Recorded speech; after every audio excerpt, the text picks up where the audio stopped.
Bonjour, bonsoir, très chers sœurs et frères camerounaises, camerounais. Je vais vous dire ceci très clairement. Les services secrets d'un pays occidental dont je ne citerai le nom ici, je préfère ne pas citer le nom, voilà, m'ont clairement fait comprendre que le gré à gré au Cameroun est pratiquement acté. Ce gré à gré se prépare. Il faut que les Camerounais le sachent. Je dis bien ceci, les services secrets d'un pays dont je ne citerai pas le nom, un pays occidental, m'ont clairement fait comprendre que le gré à gré se prépare et que à 80% de chance, le gré à gré va être réalisé. Il faut qu'on soit très clair. Les services secrets d'un pays occidental, et pas le moindre, m'ont clairement fait comprendre qu'il y a 80% de chances que le gré à gré se réalise. Qu'il y a 80% de chances que le fils prenne la place du père. Vous voyez, c'est la raison pour laquelle certaines personnes ont décidé de saboter le MRC, de discréditer le président élu. Il n'y a pas de hasard. Il n'y a pas de hasard. L'affaire SCSI, ce n'est pas un hasard. Il faut déconcentrer le peuple. Il faut déconcentrer le peuple. Le timing n'est pas choisi au hasard. Parce qu'actuellement, il y a beaucoup de choses qui se jouent. Peut-être que les gens ne se comprennent pas. Mais il y a un lien. Les gens ne savent pas qu'il y a un lien entre le Cameroun et le Tchad. Vous avez vu l'envoyé spécial du petit débit hier au palais d'Etoudi. Il y a un lien. C'est des situations qui sont en train d'être gérées actuellement. Et je vous assure, si rien n'est fait,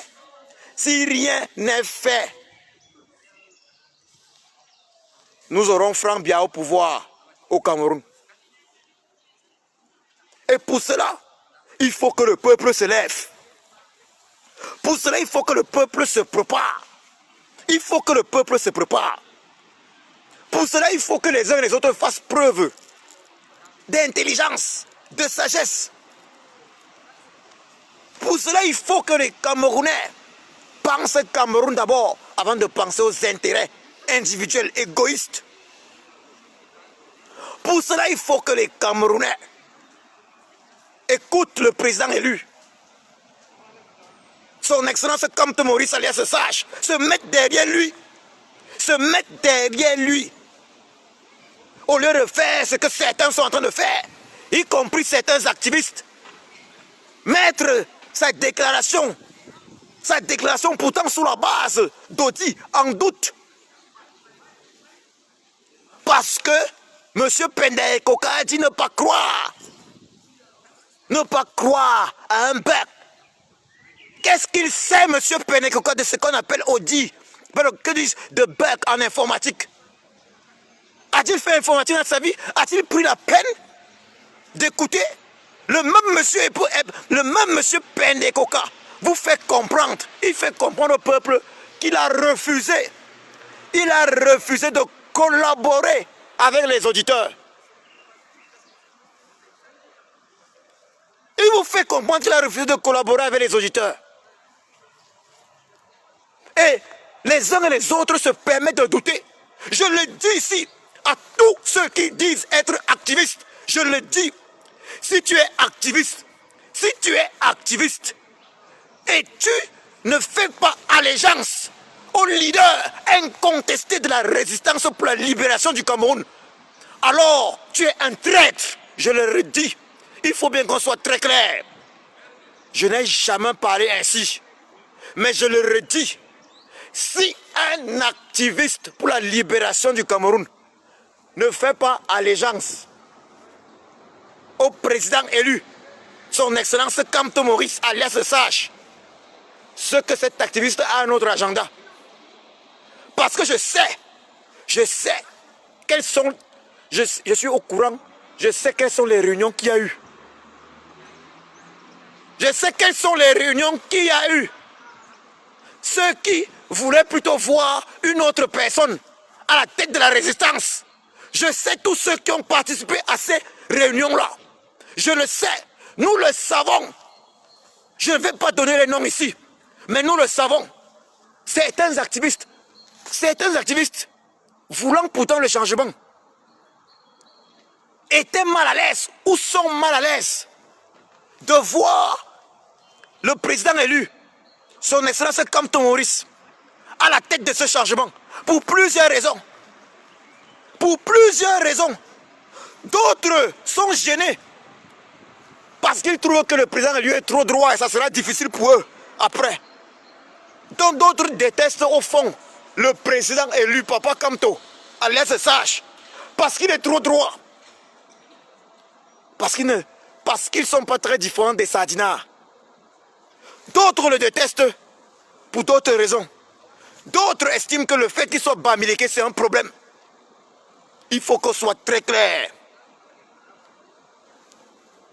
Ce que Pendekoka a fait, c'était une tentative de coup d'État. Et je l'ai déjà dit ici. Je l'ai dit et redit. Si nous étions, si le président élu, si le président élu avait pris le pouvoir en 2018 et Koka aurait fait un coup d'État parce que la France l'aurait utilisé, il aurait fait un coup d'État comme Blaise Compaoré pour prendre le pouvoir. De la même façon qu'il a infiltré le MSC avec ses gens d'agir, de la même façon qu'il a infiltré la résistance, et Koka qui s'est fait connaître qui a été mis en lumière par le président élu, Papa Kamto Maurice alias Sage.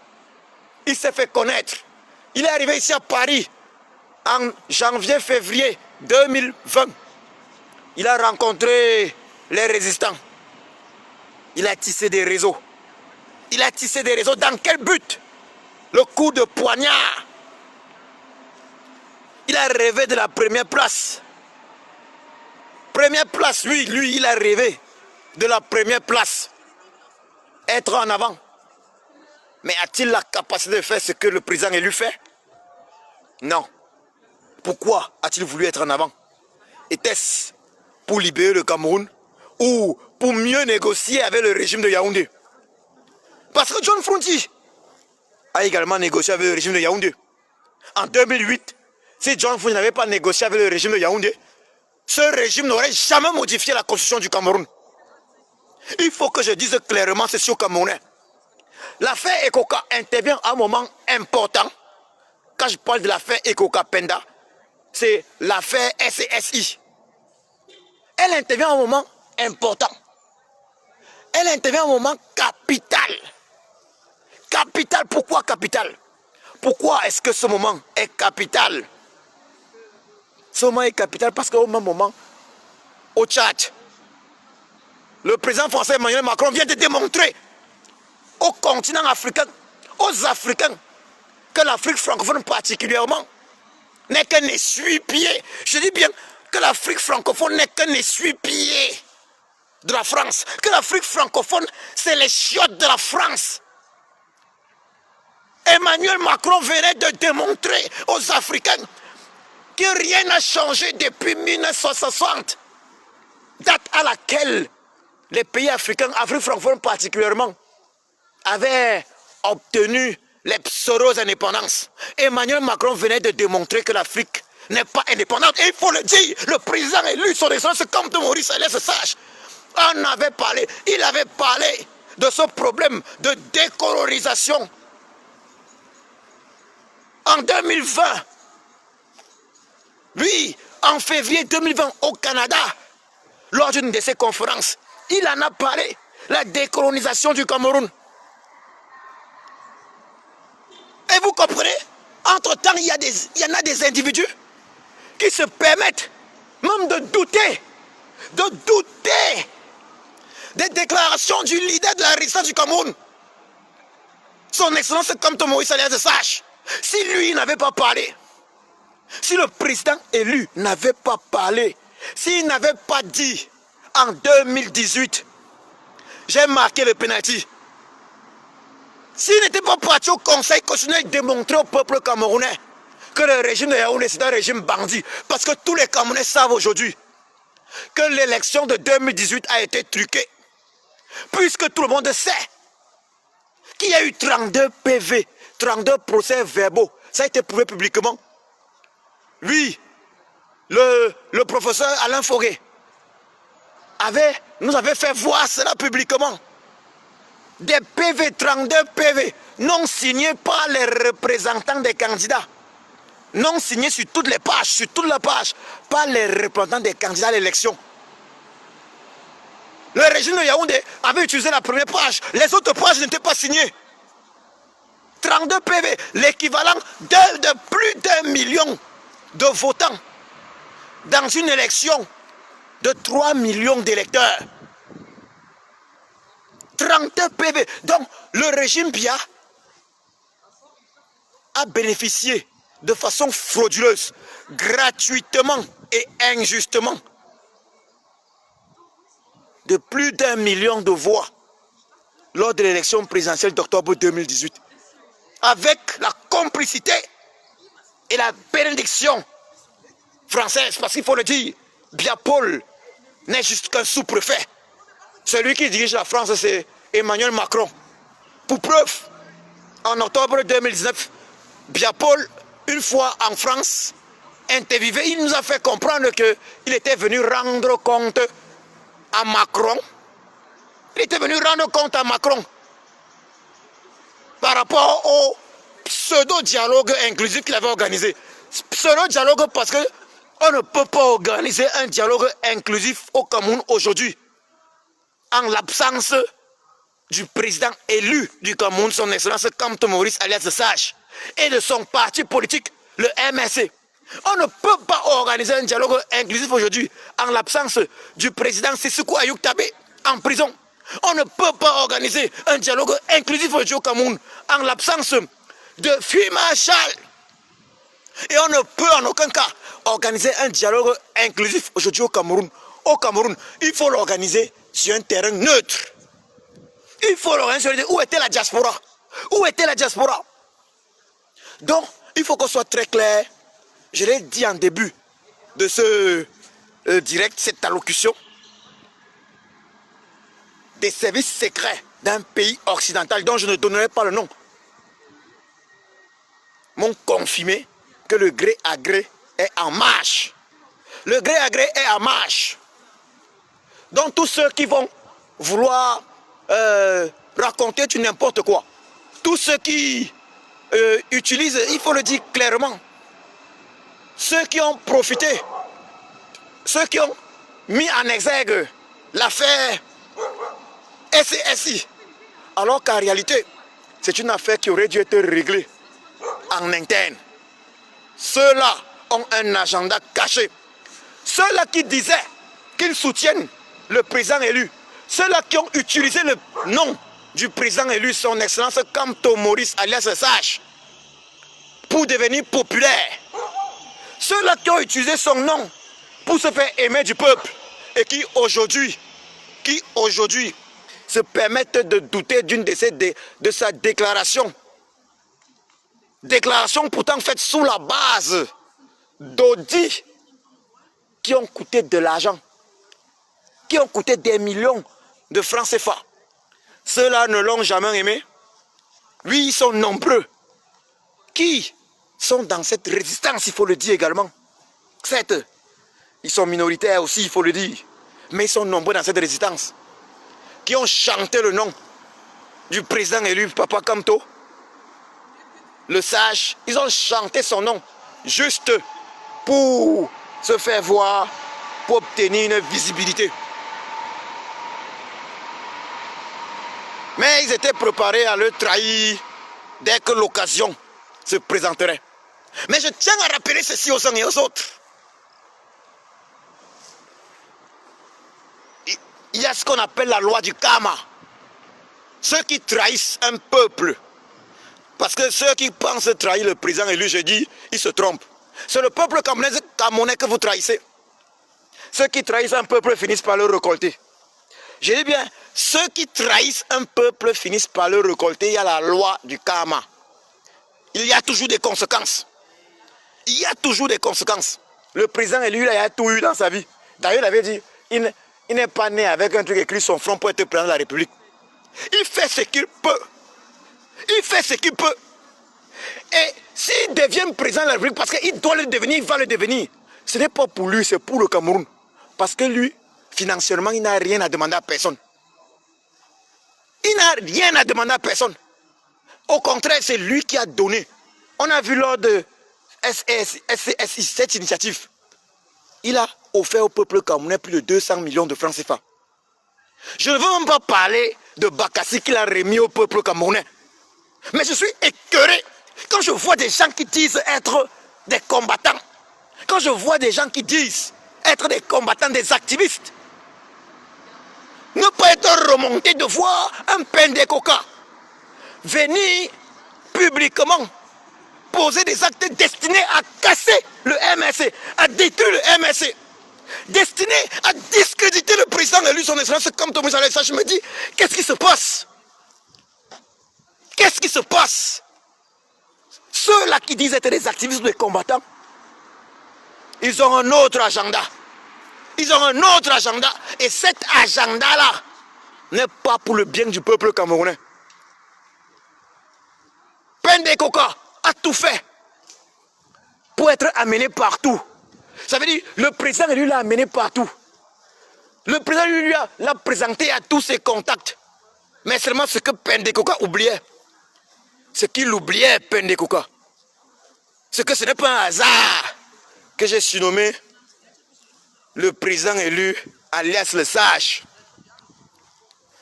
Je ne l'ai pas surnommé alias le sage pour rien. C'est parce que je l'ai compris. C'est parce que je l'ai compris, Pendekoka. Tu cours dans le sac. Tu as amené tes gens dans le MSC. On m'informe de tout. On me donne des informations par rapport à ça. Tu as amené tes gens dans le MSC pour attirer les militants du MSC de ton côté agir. On voit tout. Ça, c'est une trahison de haut niveau, Pendekoka. Ton niveau de trahison, je t'assure que même Djamen, on a vu que Djamen, la famine, le gérait un style. Même Djamen n'a pas fait pire que toi. Ton niveau de trahison, même Djamen n'a pas fait pire que toi. Tu oses taxer le MSC, tu oses taxer le MSC de secte. Et tu dis que Papa Kamto, c'est ton frère. C'est quel genre de frère, non? Tu disais que c'est ton frère, non? C'est quel frère que tu taxes? C'est quel frère? C'est quel frère que tu taxes? Il faut le dire clairement. C'est quel frère dont tu taxes le parti dont il est l'un des fondateurs de secte? C'est quel genre de frère? Tu as confirmé que tu es un traître. Tu sors l'affaire de SCSI, Pendekoka.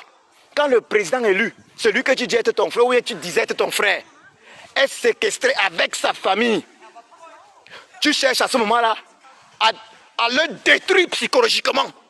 Parce que tu sais bien que dans la séquestration, en venant sortir cette affaire de SCSI pour dire qu'il y a eu détournement à gauche, à droite, ça devait avoir un impact psychologique sur lui. Tu as voulu le détruire quand il était séquestré. Psychologiquement, tu as voulu le détruire parce que justement tu es complice du régime de Yaoundé. Tu avais fait comprendre qu'il ne sortirait jamais, qu'après la séquestration, c'était la prison directe. Et qu'il était parti pour 10, 15, 20 ans de prison. Alors tu te disais, tu vas le détruire de cette façon et prendre le devant de, entre guillemets, la résistance afin de mieux négocier avec le régime de Yaoundé. Afin de mieux négocier avec le régime de Yaoundé. Oui, Pendekoka, tu l'as fait sachant que le gré à gré se prépare. Tu l'as fait, tu es au courant du gré à gré qui est en route, qui est en marche. Tu le sais. Et tu sais très bien, Pendekoka, que tu n'as pas le courage. Tu n'as pas le courage du président élu. Sinon, explique-nous comment, pour le 22 septembre, tu étais porté disparu. Pour le 22 septembre, tu étais porté disparu. Tu étais porté disparu. Il y a des gens, y compris dans cette résistance, qui sont mis à soutenir. Ça, je passe à autre chose. Ils sont mis à soutenir le président élu parce qu'il n'avait pas le choix. Mais ils étaient mal à l'aise de le soutenir parce que le président élu, Papa Kamto Moïse est Bamileke. Moi, je vais dire ceci aux Camerounais. Ce n'est pas un hasard que Chiapossi, que Zambé a choisi un Bamileke pour sauver le Cameroun.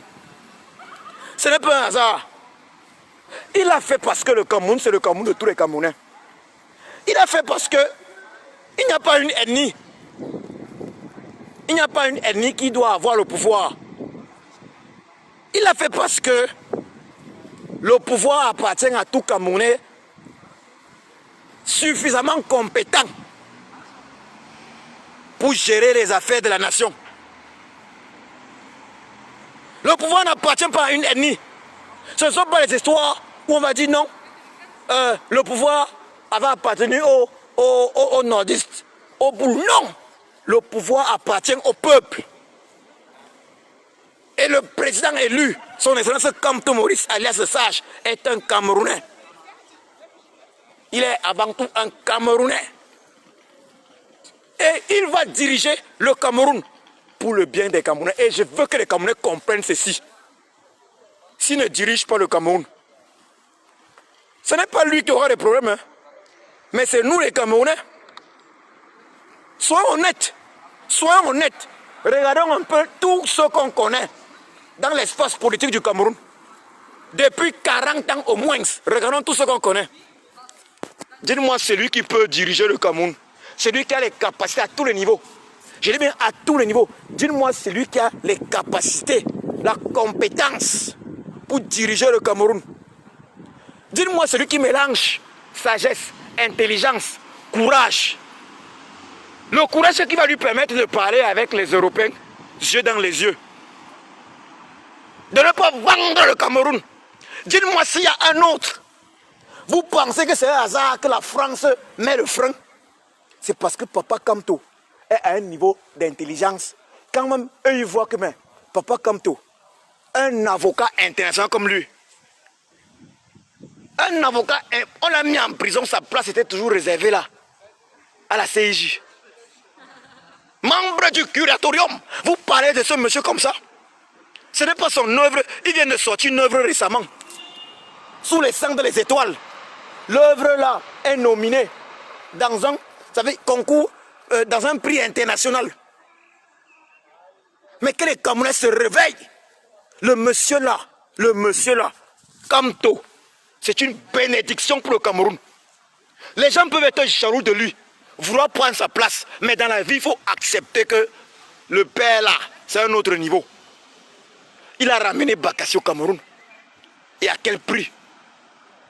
Aujourd'hui, les gens osent vouloir raconter que SCSI, vous pensez que les dépenses qu'eux ils font depuis la création de leur parti politique, du MSC, en 2012 ou 2013, si je me trompe, vous pensez que c'est des gens qui sont au petit niveau, qui sont au niveau ridicule de détourner l'argent des Camerounais? Mais on est où là? Vous osez parler comme ça? Et Kokaki disait que le MSC, c'était un allié.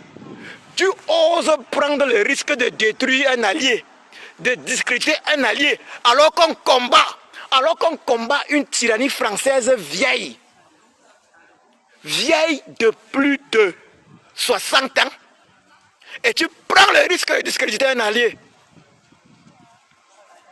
Ce n'est pas possible.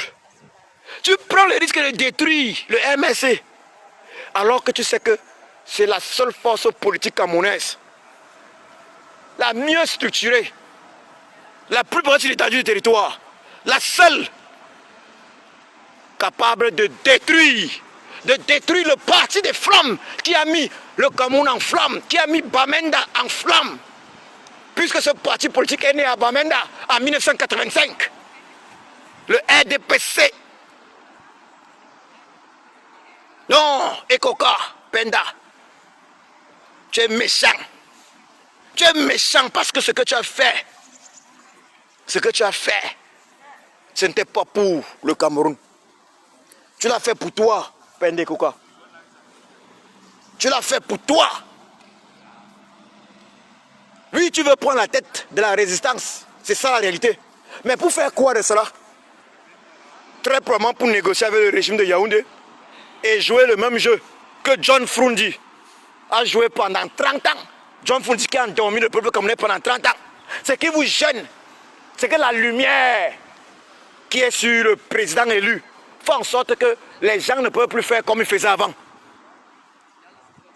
Vous pouvez le détester, mais il est l'homme le plus aimé des Camerounais. Il est l'homme le plus aimé. Mais j'ai un message ici pour les résistants qui ont choisi de soutenir Pendekoka dans sa dérive mensongère. J'ai un message pour les résistants qui ont choisi de soutenir Pendekoka dans sa traîtrise. Je leur dis ceci. Vous avez trahi le Cameroun. Vous avez trahi le Cameroun et pas le président élu. Parce qu'il n'y a pas mieux que le président élu. Il n'y a pas mieux que lui. Le président élu est un homme qui se suffit. Il n'avait pas besoin d'être dans tout ce qu'on est là. Avocat international, il se suffit. Il aurait pu continuer sa vie. Il aurait pu continuer sa vie normalement. Et dire, bon, c'est comme on est, ils vont se battre. Il aurait même pu, le président élu aurait même pu travailler. Il aurait même pu travailler pour le tyran Bia. Mais pour le peuple camerounais, il a dit non, je ne veux pas la souffrance des Camerounais là. Je ne veux pas voir Yaoundé qui est une ville poussière, je suis content. Il a dit non. Vous pensez que le combattre, c'est l'individu que vous combattez. Vous vous combattez vous-même. Vous combattez le peuple camerounais. Et je vous dis, il y a ce qu'on appelle le karma. Personne ne s'attaquera à vous. Mais la nature s'attaquera à vous. Les dieux du Cameroun s'attaqueront à vous. Les ancêtres travailleront dans l'au-delà contre vous. Soyez-en sûrs et certains. Soyez-en sûrs. Vous pensez trahir le président élu, le mettre de côté, mais non. C'est le peuple camerounais que vous trahissez. C'est le peuple camerounais que vous trahissez. Posez-vous la question que comment est-ce que Papa Kamto fait pour être debout jusqu'aujourd'hui. Vous osez. Vous savez combien ça coûte les frais d'un avocat comme Robert Amsterdam? Vous osez manquer de respect au président élu? Vous savez combien ça coûte les frais d'un avocat international de la trempe de Robert Amsterdam? Vous avez vu le livre blanc qui est sorti sur le Cameroun? Robert a sorti le livre blanc, la version française est sortie, je crois, hier ou avant-hier. Mais le livre blanc lui-même était sorti depuis. Livre blanc que j'ai partagé. J'ai partagé aux autorités. Parce que je le dis ici, oh ha! Ce livre blanc-là, je l'ai partagé avec plusieurs autorités. Je l'ai partagé, je l'ai envoyé à plusieurs autorités de ce monde. Que je vous le dise. Je l'ai envoyé à plusieurs autorités de ce monde. Ce livre blanc permet de comprendre la tyrannie camerounaise. Le monde entier sait dorénavant. Il avait sorti la version anglaise, c'est normal, Robert Amsterdam. Mais la version française est sortie il y a 2-3 jours. Il a sorti ce livre blanc-là. Vous pensez que le tyran Bia pourra encore passer n'importe où? Le tyran Bia avant payer à gauche, à droite pour que les uns et les autres pensent que non, il est un démocrate. Mais tout le monde sait qu'il n'est pas un démocrate. Aujourd'hui, il payait partout pour laver son image. Vous pensez que quand le président élu bosse, il se dépense à tous les niveaux. Qui s'est dépensé plus que lui?